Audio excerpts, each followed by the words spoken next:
5 апреля в районе половины 8 вечера отключилась линия Гечрипш-110. Затем в 2 часа ночи отключилась и Кавкасиони. Именно по ним в Абхазию поступает переток из России, организованный на время ремонта Ингургэс. По словам специалистов, причина поломок – перегруз, из-за чего в энергосистеме республики образовался дефицит мощности около 100 мегаватт. Нагрузки нормальные были, мы вписывались.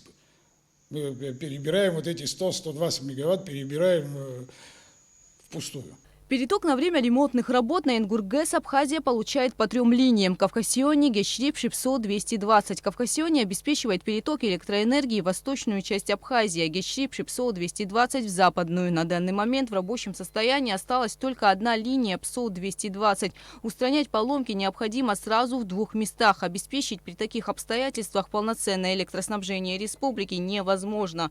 Чтобы обнаружить место поломки на Кавкасиони, энергетики даже решили провести облет линии на территории Абхазии. Но перед вылетом выяснилось, что поломка уже найдена. Авария на Кавкасионе произошла в районе Чуберского перевала на территории Грузии. Сошедшая снежная лавина повалила дерево на высоковольтные провода. Сейчас там ведутся работы по устранению поломки. А это пограничная с Россией подстанция Гечрипш. От нее через ПСО проходит линия 110 киловольт.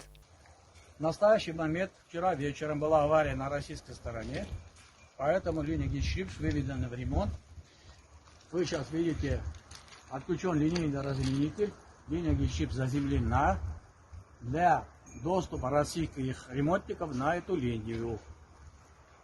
Как только линия будет восстановлена, мы подадим снова переток по этой линии в Абхазию до села Сахара включительно.